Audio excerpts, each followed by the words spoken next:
Hello, welcome to the Hypno Travelers on the Magical Psyche Highway podcast. That's right. Your host and tour guide is Scott Prevette, a healer, hypnotist, and a magician. And your bus driver is Jason Gobelli, also a hypnotist, an entrepreneur, and a spiritual guide. Trip with us on the Inner Revelation bus. That's right. One quick disclaimer, neither Jason, Scott, or any of our guests here today are licensed professional psychologists or psychiatrists. So please don't make any changes to any medication or treatments that you are currently on, based on the conversation that you hear here today. Just hop on the bus and enjoy the ride. Give us a like, love, or comment, and remember to share your experience with others because there is always room for more in this bus. That's right. Hey, welcome back to the Hypno Travelers on the Magical Psyche Highway. I'm Jason, and this is Scott, and we got a great guest Hello. today, Matrix Mike. How you doing, Mike? I'm doing great. How are you guys doing? And Okay. thank you. I appreciate you allowing me on. Wonderful. Now, before we get started, again, let me explain to you guys out there in the audience, I screwed up. We had a nice interview. It was going for probably 25 minutes, and I realized I forgot to hit the record button. Anyway, it's going to be even better this time. So let's go. Hey, Good. Mike, Of course. why don't you just tell us about who you are and what you do? I got to remember now. That's okay. Anyway, so hi, everybody. I'm Mike. A few things. I do have a background as an athletic therapist. Oh, I am in Canada. And as a registered massage therapist, it's one of the things that I do with it is a thing called matrix repatterning, which I'm very passionate about. And that's literally changing the structure of bone. We can talk a little bit about that if you like. And I am a clinical hypnotist, so to speak. And I am venturing into NLP because I find it very interesting. It's just for the direction that I'm going and stuff that I'm doing, I think it's just going to give me more of a foundation moving forward, although I do already have a solid foundation. So there you go. Fire away. I'm all yours. Mike, that's So a lot. you started out in sports, am I correct? Yeah. So my first thing was with athletic therapy. And I went to university, got introduced to an intro to sports course, then took a 2-year sport injury prevention course. And nationally in Canada, I went through, became a certified athletic therapist, did some clinic work, but the majority of the work I did was on the field with soccer. I've worked with rugby, I've worked with hockey, I've worked with football, but the big sport that I worked with was soccer. I worked at both the provincial and national level, and then a friend of mine opened up a company, a private company to do training, and I was with him for close to 17 years, was in soccer for close to 25 years at so many different levels. Got to travel a fair bit to Europe, so England, Italy, Netherlands, was in uh, where else was I? Netherlands, Germany, Austria. So I've been very fortunate, and I'm Wow. grateful for that experience. Had to do a lot of things when I was the only medical person responsible for anywhere from 1 to 3 teams. So that could be up to 50 athletes. Um, Trading and stuff Wow. on dining room tables, things like that, and MacGyvering it, so to speak. So, um, with very little, I had to do a lot. Way it goes. You just and the weather. Been in hailstorms, been in the snow, been in sleet, been in the rain, been in the heat. Been there, done that, and left that to move on to other things. So when you say you were MacGyvering it, does that mean that you use like duct tape to get that really good player back in the game? Well, I wouldn't say I use duct tape. We have a thing called zinc oxide. But I did have a reputation of taping from time to time, like putting on a cast. So there you go. Wow. So But yeah. I want to get to this question too. So don't a lot of these athletes try to get that competitive advantage somehow? Of course they do. What are you thinking about, Jason? So I'm wondering how they do that, and do they ask you to help them? And in what So way? they do. They do. So here's the funny thing. Years ago, I went to Sri Lanka to do acupuncture, and one of the things there is Tiger Balm, and it's the real authentic Tiger Balm. So when I came back from Sri Lanka, I only had a limited supply. And there's so many other these generic brands that are out there that athletes would use. So what was really interesting was when the athletes found out that I had this and their muscles were still feeling tight after warm up, after I did stuff with them, they go, "You have any of that hot bomb, hot or that heat bomb, so to speak?" And depending on the athlete and depending on what they needed, I would use it on them. And whether it was actually physically working for them, I definitely do know psychologically it got them their advantage for sure. So in that sense, definitely yes.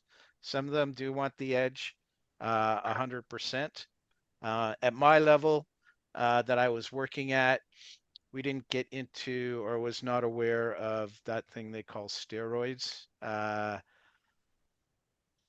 But I will say I'm pretty sure I have worked on athletes that have been on the juice.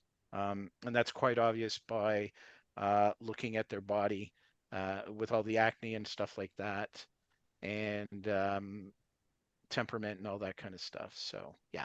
Yeah, I guess when one of your female athletes is very muscular and has a mustache, you would probably figure she might be on the juice a little, huh? Well, I'd never encountered those, but I have worked with, well, it's interesting you say that. I have worked with athletes that have had gone from a her to a him. And basically, to me, a person is a person, regardless of how they're presenting. And my job is to do the best I can for them for what they're presenting with what I know and what I can do. And that's kind of my approach, regardless. Um, and that's always interesting. That is interesting because there seems to be a lot about that, at least here in the United States. I don't know about Canada. I don't know about from a her to a him, but from a him to a her, it seems to be a lot of unfair competitive advantage. Yeah, I mean, honestly, I don't know that much about that kind of stuff, but it does appear to be that way for sure. Well, Mike, you got a lot going on in this. Let me ask you a question. I know that you worked a lot with concussions Yes, and I have. things like that. And don't you think that it's these athletes, they go through these concussions and they go through so much stress on their body. And what do you think about them just getting hurt so young? Good question. An excellent question. I think a lot of things have changed um, in the last, I don't know, I would even say in the last 5 to 10 years. So what's happening now is you're getting training is year round, and a lot of athletes are focusing on one sport and one sport only. And it's not something I totally agree with because I've seen it in soccer where there's burnout and injury. Um, and with regards to concussions a lot of times happen when athletes are tired, when their technique is off. Especially when I worked in soccer, we had back in 2014, we had 40 concussions within 3 weeks. Now you got to remember that's working with 10 to 12 teams. So not every team had a whole bunch, it was just a group. And one of the common things was that a lot of the stuff could have been preventable, such as proper officiating. I was at a game covering a game where one of the girls wasn't ready for a free kick. Referee blew the whistle. She looked up and then boom, she was down on the ground. And she was out for a good couple of weeks because this is like her second one. Um, and yeah, they get them too often. And a lot of that is because they don't follow what we call a proper return to play protocol. And with a lot of the concussions I work with, I clear them within the clinic. So I can clear them within the clinic because they're passing my test with the things that I do, my eye testing, some of the other physical stuff that I do. But it does not necessarily mean that they are ready to go on to the field until they gradually work their way back from practice to contact. And now, where I used to clear them, where I am in the province that I'm in, it has to be the clearance has to become from a medical doctor or a registered practical nurse gives the clearance. And I will tell you, there have been times where I still continue athletes after they've been cleared, because unfortunately, some of the medical people are unaware of the harm that can be caused just by saying yes, go back and do whatever you want. Um, there are times too that I'll get something that says I'll allow the therapist to make the decision. It all depends. Um, it is definitely one area that I'm very firm on as far as return to play. There is no gray area for me. Either you're ready or you're not. It sounds like some of them practical nurse aren't very practical. I can't speak about that. I can just say I know that I have a certain way of assessing as to whether or not they're good to go on the field. And sitting at a computer and doing a test is not always, to me, the best way. You need something more objective, something that you can see, and something that you can make a judgment from. And unfortunately, with the amount of amateur sports out there, there's not enough of the proper coverage that's needed to make those decisions. Right. And so not only can you help them with their head through concussions, but you can also help them inside their head through hypnosis. Isn't that correct? To get a little bit of an advantage? Yeah, absolutely. So a lot of times it's for them, they don't really come out and say it. It's their fear of return to play. And it's just not concussions, it's with injuries.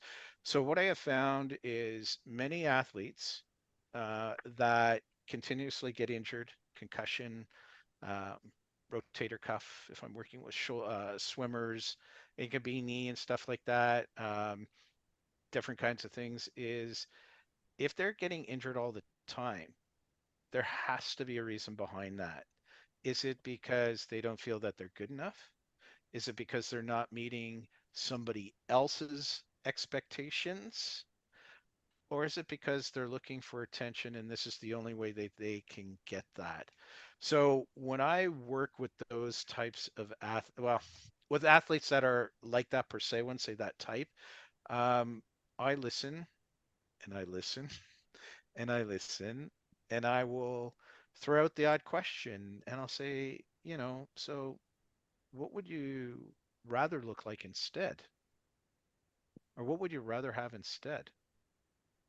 And they go silent and then maybe they'll say, well, I want to be faster. And I'll go, that's awesome.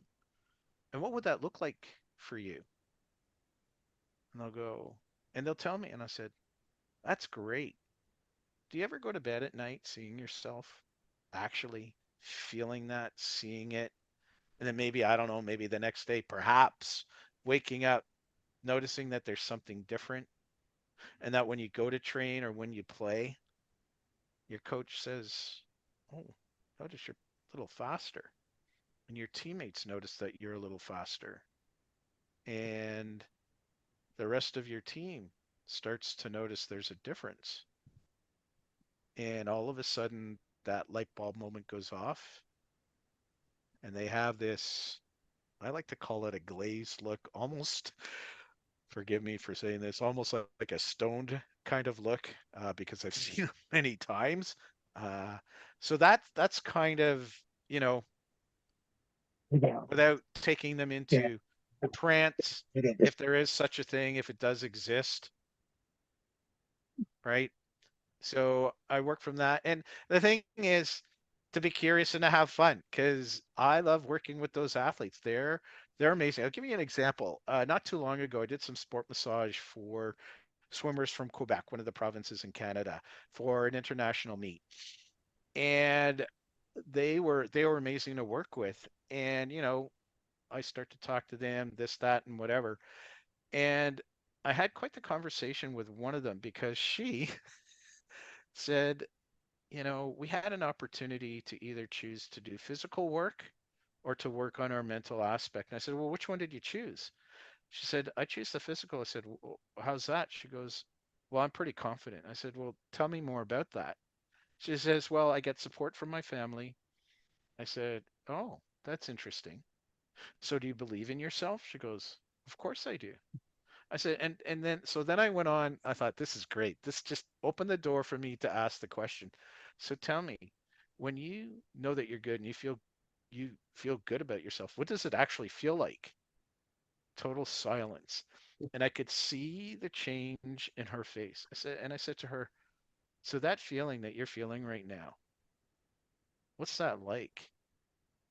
And she's like, it's really good. I said, you know what? What do you think if there was a place that you could take that with you? Put it with you and take it with you anywhere you go. So no matter what you did, you could always bring that feeling in. Wouldn't that be amazing? And of course, she's like, and then the light went on again. And I'll go, that's great. And and then and then she left. But before she left, she said, you know what, Mike? I want to thank you for all the work you did with me. And I swam better each and every time that I was in the pool. So I want to thank you for that. And that was it. And it was the last night. She didn't swim that day because she had swam before. And I thought, really? That simple? Just ask a few questions, say a few words, and boom, there it was. Nice. Sounds like you're practicing therapy on them. But then also, as I was listening to you earlier, it also sounds like maybe if they think that they're going to get their ass whipped the next meet or something like that, they might appear to be a little bit more injured than they actually are. So this is interesting that you say that because the experience that I have is every athlete, and I'd say even personally, or everybody's pain is everybody's pain. It's not for me to judge.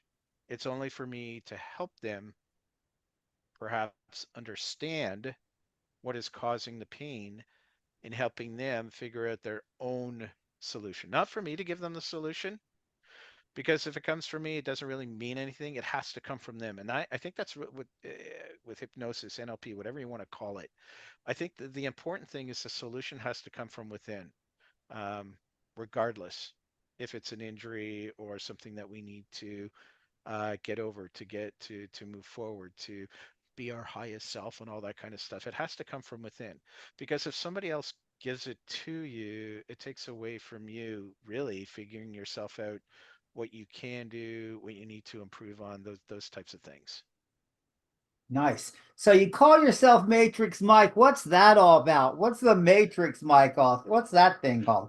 Yeah, I'm just having fun. Well, so it's interesting you say that because there's a couple of different ways we can look at it. So Matrix Mike originally came from the matrix repatterning that I do. And matrix repatterning is literally we're going and we're looking for tension within bone or fluid filled organs.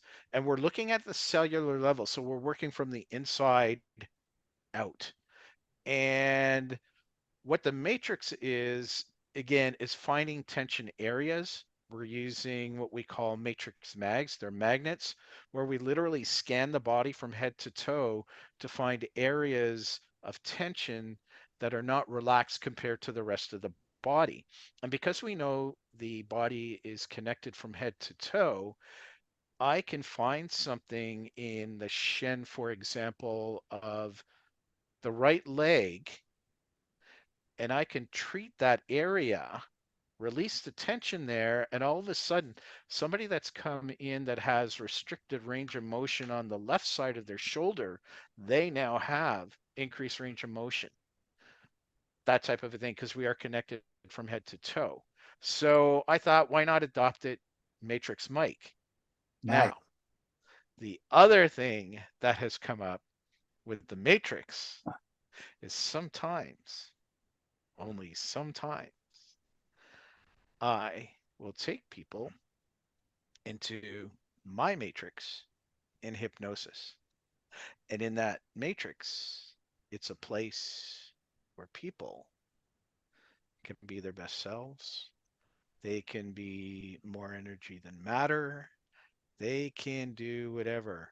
And sometimes within that matrix, it can connect depending whether or not we're a group of 3 or 4 people, it can connect everybody together and take people on a journey where everybody is connected by one single thing. And a lot of times, what I like to connect it to is the bigger picture of what love can do for all of us. Because with love being in action, um, love can conquer all, I suppose. Anyway, So is that and your passion? Love? I mean, is that your like higher passion? um, my my higher passion is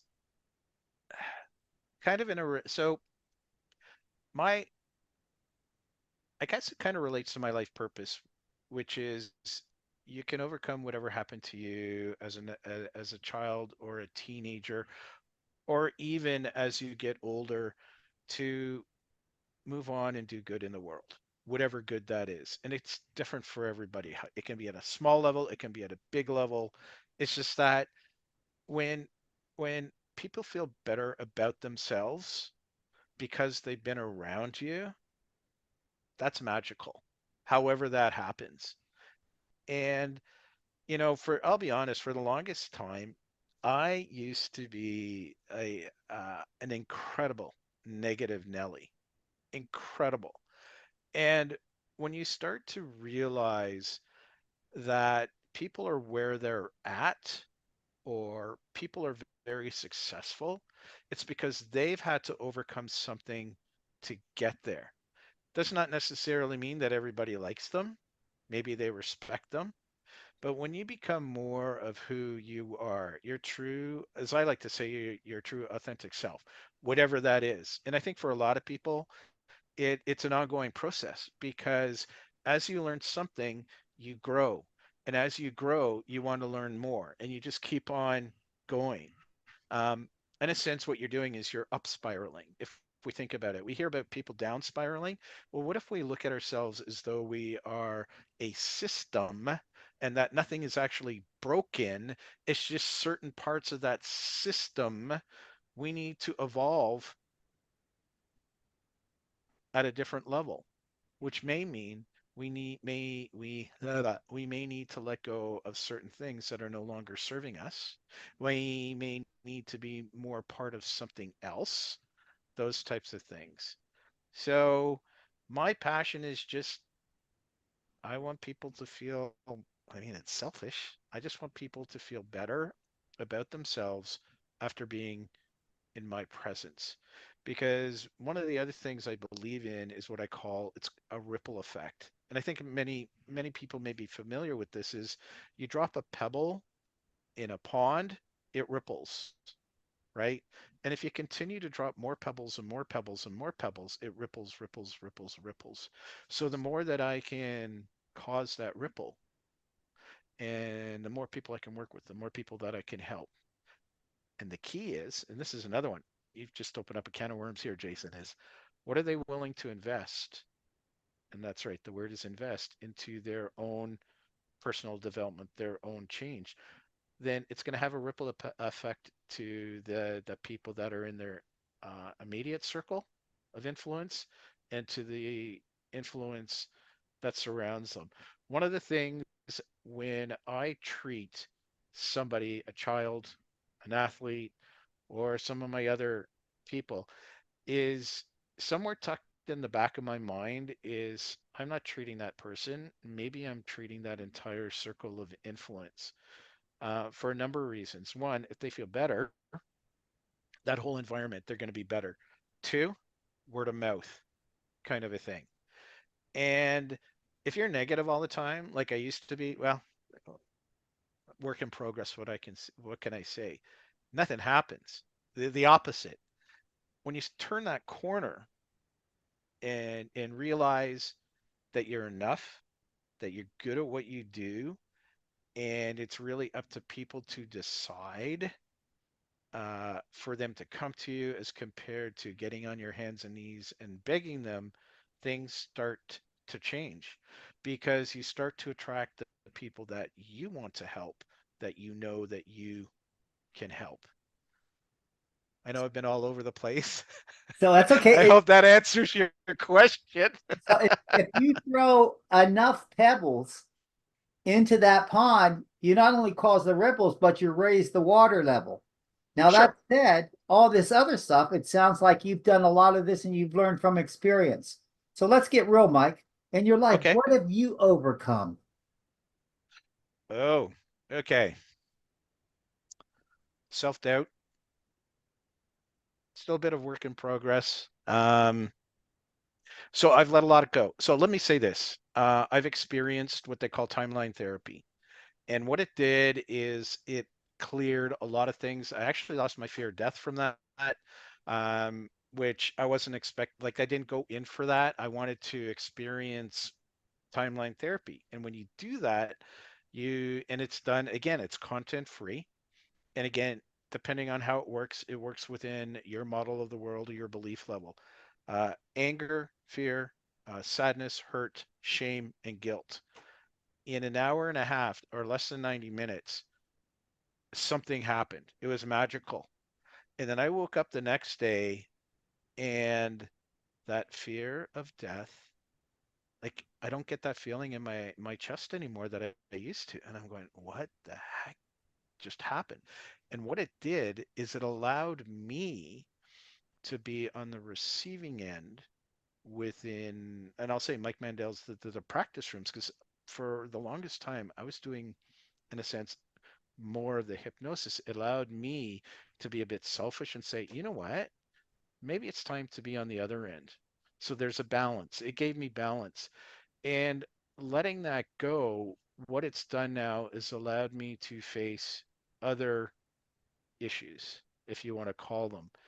And I know I'm going to work through them when I go through NLP.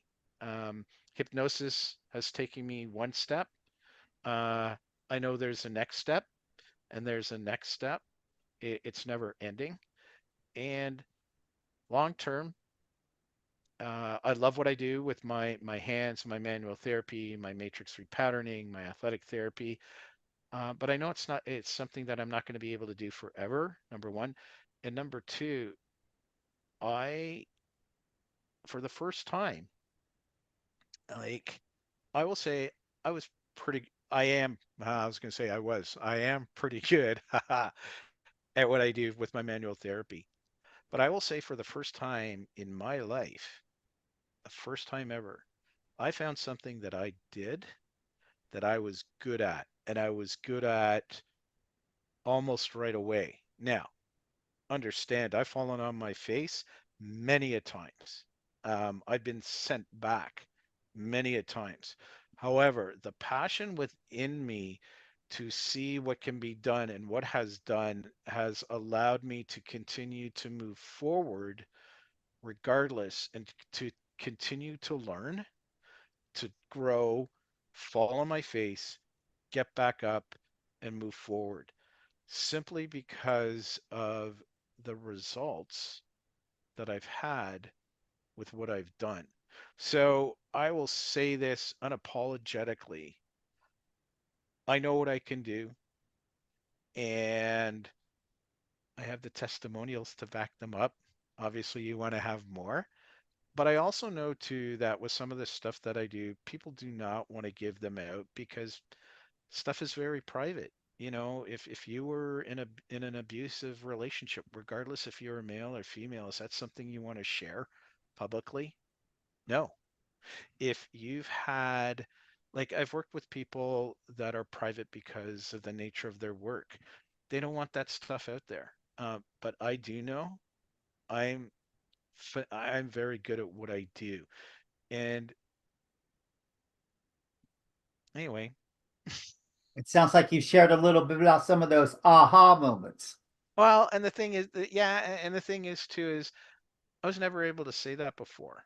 And so for me to say that, and I'm just saying it because to me it is the way it's not pretended, because it's coming from my heart and I know what I can do. Like I know what I can do with hypnosis. Mike, a lot of stuff Yes. going on. A lot of Hmm. stuff going on. You're a man of many hats. So let me ask Hmm. you a question. how can people get a hold of you if they want to reach you in order to, to see you on YouTube or see some of your work? So the simplest thing to do is to go to MikeGrafstein.com. That's MikeGrafstein.com/Inception clinical hypnosis. Or you can just go to MikeGrafstein.com. You'll see everything I do. And at the top right hand corner, there is a word that says hypnosis, and you can click on that as well too. Either way, and that hypnosis part is it's a site in process, but they can, if people are interested in doing a hypnotic discovery call, they're more than welcome to click on the link for that that's on that page, and away we go. They can also call you for massage stuff too, can't they? So the thing is, I'm at two different clinics, and for the one clinic I'm in one place, they can contact me directly. That's on the website. The other one, they would call reception for that. Okay, nice, nice. Awesome. So one more thing, Mike, we know you're a very creative person, and we know you got a lot going on and all this stuff. So I've asked you this before, but I gotta ask you now, what's with the marshmallow trip here? So I love camping. I love tripping. Let me rephrase that. I love to trip. Do a lot of camping with my wife because we both love to do it. We do a lot of hiking. Anyway, years ago, before I actually got into the field of athletic therapy and massage therapy, I was in the camping industry for close to 18 years as a camper and staff, and I did a lot of trips. One of the things we love to do, usually towards the end of our last night, is we used to love roasting marshmallows. And I'd heard from another hypnotist colleague, Ellen, talk about an orange, which I thought was kind of funny. Anyway, and I thought, you know what? I love marshmallows. I might as well just do something about a marshmallow. And anyways, the rest is history. Um, yeah. So That poor thing got So burned. you take them on a trip to eat marshmallows in their mind. I think I take them so they're actually inside of the marshmallow and then they get to eat it. Honestly, I can't remember. It was a spur of a moment thing. I just did it at the top of my mind, which I always enjoy doing. Totally non-scripted. I just boom, away you go. It was toasted. It was toasted, Scott. It was toasted. It was so yeah, yeah. So yeah, Mike, we certainly appreciate that, and we appreciate a lot of the things you do. And I'll share something personal here too. I want to thank you because I know that before I had my hand done, you put the magic in it there. So I appreciate that. And Well, the well, little you bit of work allowed you've done with yourself me. to have it in you, is what you did. I just guided and you did all Mike, the work. Mike's also helped me. Mike not cured, I'd say he just about completely eliminated my fear of heights, which was plaguing me. Even though I've done a bunch of things, that was always a big one that would just Hmm. thinking about being up high would make my hands sweat and drip. And Mike helped me with that. And he also helped me with procrastination. Oh, I So did? I don't even Mike's remember helped a that. lot of people. So, Well, thanks, Scott. I appreciate that. so Mike got rid of the fear of getting high in you, huh, Scott? I'm not I'm not touching that. Anyway, hey, this has been a lot of fun. So I really enjoyed it, Mike. You've been a great guest. So we certainly appreciate you here. Do you have anything else you want to add? I just want to say thank you both for the opportunity. And, you know, I will leave you with one thought. And the more I think about it, the more it truly makes. Oh, I'll leave you with this. And I kind of, if a square peg does not fit into a round hole, why would somebody seek a conscious approach that needs an unconscious solution. Nice. And I'll leave you with that. Ponder. And thank you, Mike. I really appreciate you being here. Appreciate your time. Yes, Well, I Mike. appreciate the both of you. I love what you guys are doing. And from the bottom of my heart, thank you so much for this. It's truly appreciated. And I love what you guys are doing. And I will also say I love the journey that the two of you are on. Thanks, Mike. Much love. Sorry for fucking it up in the beginning and missing the first part and not recording it. But we're certainly glad you're here. And also, let you guys out there know we're glad you're here too. If you liked us, give us a thumbs up. If you think we're assholes and jerks, give us a thumbs down. We don't care. Comment, post, let us know who you are. Follow us. Be there. Hope to see you next week. You can say, hey, let's check these guys out. Or you can say, look at these jerks. I don't care. Just come back. Just follow us. It's glad to have you on the bus. And once again, we thank you for being here and thank you for being in the show. What a great trip it was. Mike, it's been a pleasure riding down your magical psyche highway today. Mine too. Thank you guys both so much. Wow, what a trip. Thanks for taking that journey with us today. Please like us, share us, and enlighten us with your views of the topics we drove into today. We appreciate you and love reading your comments. Thanks again, and we hope to see you back on the bus next week. That's right.